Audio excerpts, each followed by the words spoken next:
Bonjour à tous, chers téléspectateurs de TV Liberté, et bienvenue dans ce Zoom un peu spécial en langue anglaise avec Constantin von Hoffmeister, un Allemand, journaliste, écrivain, éditeur qui a vécu dans plusieurs pays.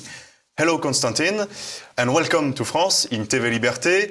This is the second time we've invited you after discussing your previous book, Esoteric Trumpism, which shares common themes with your new work. This new book, Multipolarity, published this year by Arctos, promotes a refondation of the world order with a return of traditions and people's identities.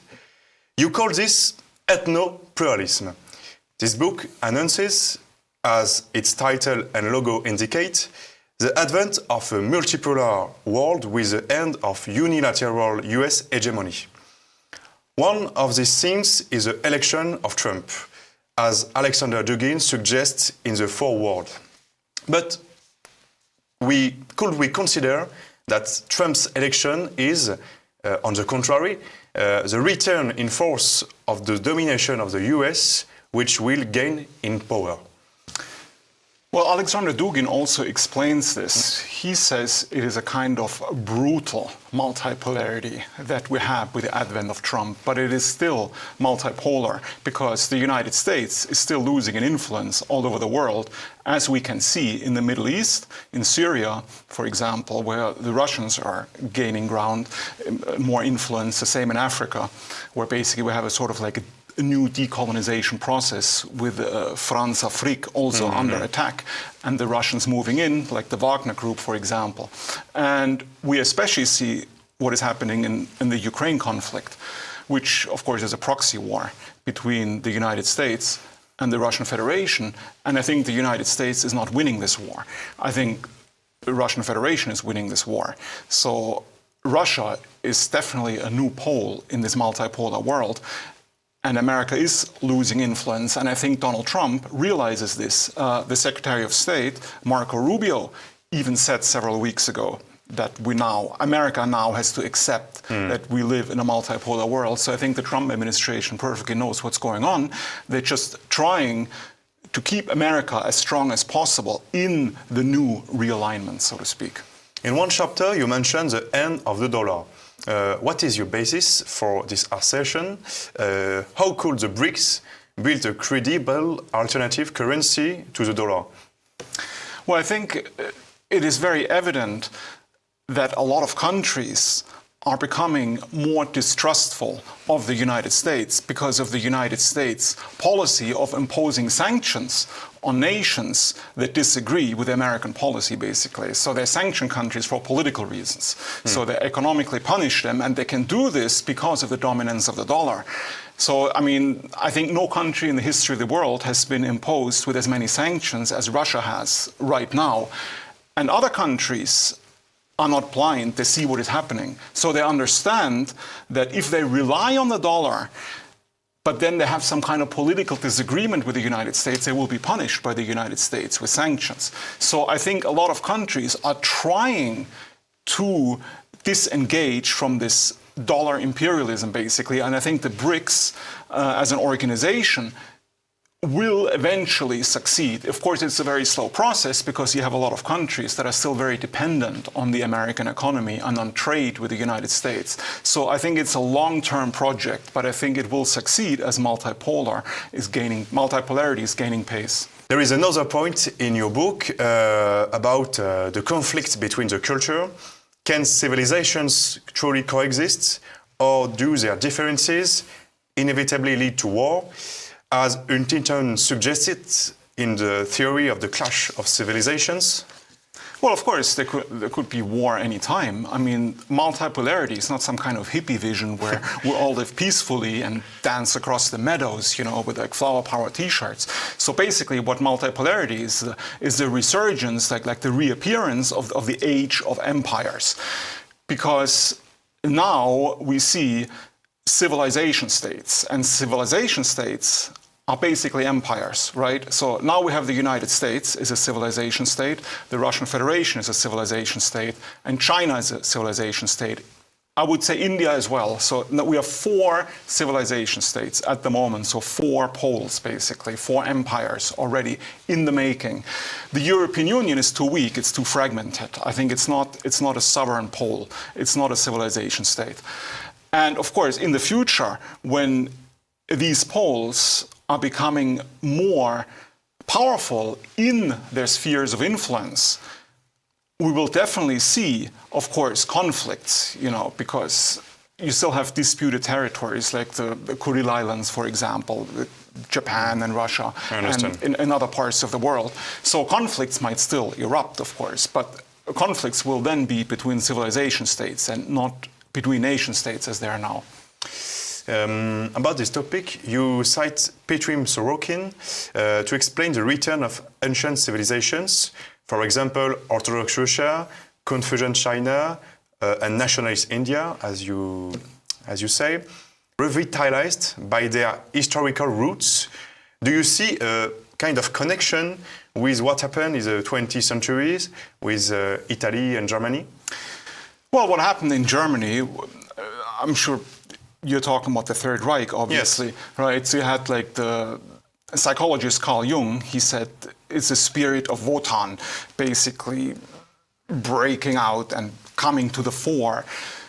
And the Third Reich was a manifestation of it. I think this argument could be made, but I think what is happening today with multipolarity is different. So basically, we have globalization and the whole process disintegrating at the moment, and therefore more and more nations, or I would say civilizations, are focusing on their own traditions because they don't want to be lorded over by some liberal imperialism, basically, that imposes values that are diametrically opposed to their own values. I'm talking about, like, for example, I know the gay rights propaganda, the LGBTQ stuff, the transgender stuff, critical race theory, feminism, etc. Is it truly linked to the liberalism? I think it is, of course. Yeah, I think it's a direct result of liberalism. I mean, all of these phenomena, and I think a lot of countries are not happy with it, and they don't want to follow suit. So, and even the United States, under the Trump administration, basically broke now with a liberal globalist agenda, and hopefully it can keep up and become a more traditionalist civilization as well. Because you criticize liberalism as a form of white supremacy, in agreement with Daria Dugina. Don't we risk seeing the emergence of another form of global domination, for example, Chinese or Russia, with multipolarity? We've seen this, for example, in Africa, with the loss of French influence. Well, one could argue that liberalism is white supremacism because it is basically a direct continuation of Rudyard Kipling's poem, White Man's Burden, which was written during the heyday of British imperialism, during the Raj, when basically the British thought that they had to go to other continents and civilize the savages, so to speak. Yes, and today we have the democratic countries, like the collective West, like Western Europe, United States, Australia, Canada, and I think they still have the same exact mentality. I mean, they say officially that they're anti-racist, but in reality they're still racist because they say... They do the contrary. Yeah, yes. Well, we have to liberate Iraq from the oppressive dictator, basically, and bring them, or bring women's rights to Afghanistan, or gay rights to Syria. Yes, and even if the people don't want it, then we'll just have to invade. Well, have to implement the regime change, basically. So this is basically just a continuation of the same kind of racist imperialism because they still view these people as not equal to Westerners, basically, meaning white people. But isn't there a third worldist prism in the new right, which is almost anti-white repentance? Yeah, no, I wouldn't say it's anti-white. I would say it's anti-Western, but pro-European, and I think it's completely in line also with the earlier French New Right, when Alain de Benoit and even Guillaume Faye, say in the 1980s, were arguing that basically European patriots should ally themselves with the third world against, say, back then it was American imperialism. And it also goes back to the German conservative revolution in the 1920s, when you had people like Ernst Niekisch, who was a national Bolshevik basically, who also said that the West is the number one enemy, and Germany is not part of the West and must, say, ally itself with colonized peoples, because Germany was also colonized, against the imperialist West, basically. And I think this is just basically the same exact scenario that is playing out today. Okay, but more directly in France. I believe you are in Paris for the Iliad Institute conference. Do any authors from our country particularly inspire you? What is the international influence of new writers? Well, I'm very much influenced by French writers, and I cite them in my book. I mean, Alain de Benoist is probably the most important one for me. I mean, I read a lot of his works. I talked to him personally. I interviewed him before for Arctos Journal. And Arctos also publishes English translations of Alain de Benoist's books. And I would say the second one is Guillaume Faye, who I've also met personally. That was in 2006 when he gave a speech at a conference in Moscow, where I also gave a speech, so I had a long talk with him afterwards. And Arctos also publishes his books, and I edit the books that Arctos publishes. So I'm very familiar with Guillaume Faye's works. And then, of course, other ones are Jean Raspail, The Camp of the Saints. But then also, I would say, non-political writers. I've also always been influenced and fascinated by the French symbolist poets like Arthur Rimbaud and Paul Verlaine, and then also Charles Baudelaire, Les Fleurs du Mal, because they express the European spirit that embodies both tragedy and heroism at the same time. You mentioned Faye and Archaeofuturism. Is the return of traditions compatible with the new technologies and the globalizations of flows, particularly digital ones? Well, I would say yes, because I'm a follower of Guillaume Faye's Archaeofuturism. I think it is the only way forward for European civilization because, as we know, and as Oswald Spengler, the German philosopher, said, we are a Faustian civilization. So as Europeans, we always want to go further and forwards and reach new frontiers, basically. And now it is digital frontiers, and I would also say frontiers in space, like Mars colonization that Elon Musk is propagating. And I think it is not a contradiction because Guillaume Faye said, we cannot reject technology because technology will not go away. The genie is already out of the bottle, so we can only accept technology and try to harness it for our own ends, basically. And there's nothing wrong with it because it is completely in the spirit of the European peoples, in my opinion.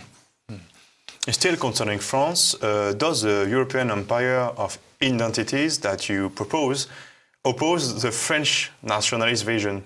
Well, of course it does, yes. I mean, the imperial European vision opposes all European nationalisms, including the French one, also the German nationalism, because the idea is to create a European civilization state as envisioned by Jean Thiriart, for example, yes, from Lisbon to Vladivostok. Yes, and then also expounded on by Guillaume Faye with his notion of Euro-Siberia, yes, as one giant super empire, so to speak. And in this empire, we don't have nations because it's an empire, but we have regions, yes. So people are still allowed to cherish their own traditions and value their own heritage, speak the languages, worship their religions as they see fit in the regions. And I think an imperial structure like the Roman Empire in the past, it is much better at protecting people's heritages, like different peoples and tribes, than nationalism, because it's actually nationalism which came to the fore with the French Revolution in 1789, that basically tries to force all peoples into one like universal form, basically. Yes, and the imperial structure gives the regions more freedom, I think. How do you perceive the reception of your ideas in France, a country committed to Republican universalism? Well, I think my vision is diametrically opposed to Republican universalism because the whole notion of multipolarity says that there are different civilizations, and these civilizations don't have to follow the same path. They can follow their own path, because now, today, in this, what you say, Republican universalism, and it's not just in France, I would say it's in the whole West like this, like most Western governments have But this. it comes from France, Of course, originally. well, absolutely, I agree. Yes, again, French Revolution, of course, yes, 1789. So it was basic, and I would say the American Revolution as well. Yes, so American Revolution, French Revolution, and now this whole idea that all countries in the world have to follow one particular path has become accepted everywhere in the West, which is market capitalism, democracy, and liberalism. Yes, so these are the three pillars, I think, of this Republican universalism. And they want to have it globally, yes, the Westerners. But multipolarity, of course, is completely opposed to this, because multipolarity says if the West wants to follow these three pillars, if the West wants to be capitalist, if it wants to be liberal, and if it wants to have a democracy, then of course the West is allowed to do this, right? The West just is not allowed to impose it on other civilizations, because other civilizations might have other ideas. Maybe they want to have, I don't know, a monarchy. Maybe they want to have a feudal state. Maybe they want to be communist. And why shouldn't they be allowed to be communist or feudal or have a monarchy if it suits the psyche or the spirit of their own people? Your book creates concepts and proposes concrete solutions, like a political program. Remigration is one of them. The remigration you advocate raises practical and ethical questions. How do you envision its implementation without provoking a civil war? Well, I think the issue of remigration is very, very difficult and very, very complicated. It is now actively propagated by Martin Sellner from Austria. And he wrote a famous book, which unfortunately hasn't been translated into French or English, about remigration, where he presents practical steps how remigration could be implemented. Well, in my opinion, it is very difficult. I do not necessarily agree with all the steps that he mentions in his book, because I think a lot of people of non-European extraction are basically in Europe or in the West already. I mean, it is millions of them. And I think a lot of them will not return, yes? And there are certain thinkers on the right. In Germany, for example, you have Maximilian Krah. He was interviewed by Compact magazine last month, where he basically said the same. He said the remigration idea is an ideal, right? It's an ideal, what should be achieved, but it probably cannot be achieved. I mean, it depends. So we can probably deport criminal elements. If they committed crimes, we can revoke their status, yes. But people who were born here in the West and people who've been here for generations, who already have citizenship, like French, I think it's virtually impossible. So basically what needs to happen is that I think people on the right need to work together with maybe even certain immigrant groups who share certain values to create basically a new power bloc, yes, because demographically, the non-Europeans are growing very fast and Europeans are shrinking, basically, yes, at the current rate. So even you have the whole phenomenon of ethnic voting. I mean, even getting elected will become more and more difficult if you, as a political party, say that we don't want non-Europeans associated with our party, because then they will not support you, they will not vote for you. Is a multicultural society necessarily multi-conflictual? It depends, right? If you have the melting pot, like the United States propagates, where you want to make everybody the same, you want to force everybody into basically one enclosed space, and you want to force them to get along with each other, then of course it will lead to conflicts, yes. But if you have the ethno-pluralist vision implemented, I think conflict can mostly be avoided, because according to ethno-pluralism, which also will probably need to happen in Europe at some point. So you will have certain regions that are reserved for certain peoples, yes, where they can basically do their own thing without bothering other people. Yes, I mean, I was in Los Angeles last year, for example, and I would say Los Angeles is a good example of an ethno-pluralist city in action, yes, because you have different districts. You have like Little Tokyo, like Koreatown, and Chinatown. And these people really stick to their own neighborhoods, yes, where they have their own infrastructure, where they practice their own traditions. The street signs or the shop signs are in their languages. They have their own lawyers, their own shops, their own schools, etc. And I think this is what needs to happen on a national scale, because it reflects what will eventually happen on an imperial scale. Because even the Roman Empire, right? I mean, it was a huge imperial structure, but you had lots of different peoples, ethnicities, and religions within it. Yes, and I think most of them were allowed to practice their own traditions and pretty freely and live on their own territory. The only thing that was required that they pay their respects to the Roman emperor. By what concrete means and institutional mechanisms do you propose to organize multipolarity? Reform UN, new treaties? Yeah, I think multipolarity is already in existence. I mean, I think we're already living in a multipolar world because we already have 4 poles at the moment, and I think new poles will emerge. There could be an Islamic pole if the Islamic peoples ever find a way to unite, for example.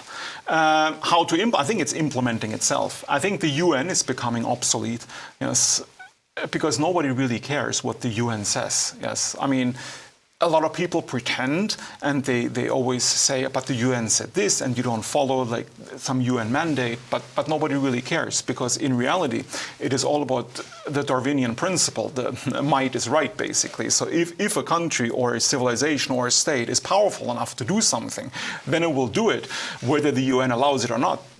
Like the United States, when they instigated all kinds of wars.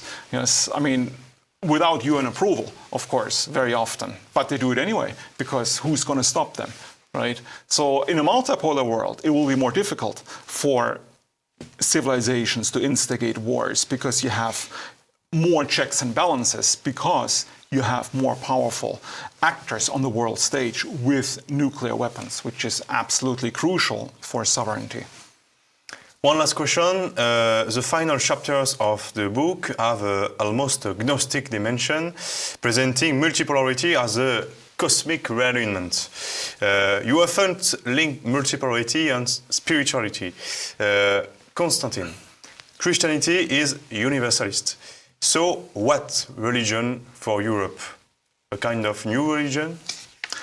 Well, I would say Christianity is a universalist religion in its basic tenets, but I think European Christianity, especially Catholicism and Orthodoxy, have been influenced by a lot of pagan elements. I mean, there's this famous book, the Germanization of Medieval Christianity, where they incorporated a lot of pagan elements to basically create a European type of Christianity, which has basically influenced our continent for the last 2,000 years. So I think Christianity is the religion of Europe right now. And I do not advocate somehow reviving paganism, because it has become too alien to too many people. I think it will not be successful.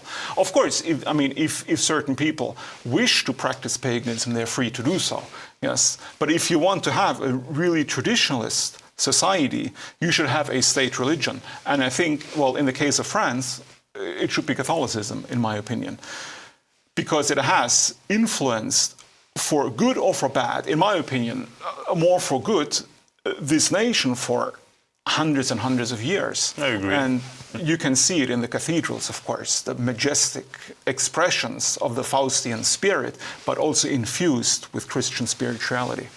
Do you have a last word before we end?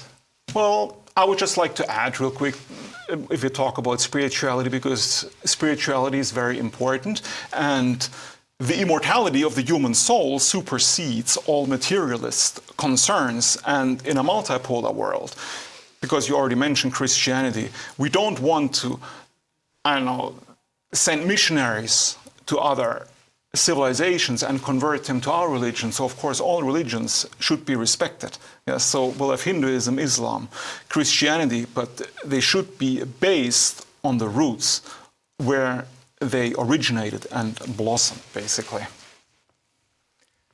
Merci à tous, chers téléspectateurs de TV Liberté. Pardonnez mon accent parfois défaillant. J'ai fait de mon mieux. À très bientôt pour un prochain Zoom.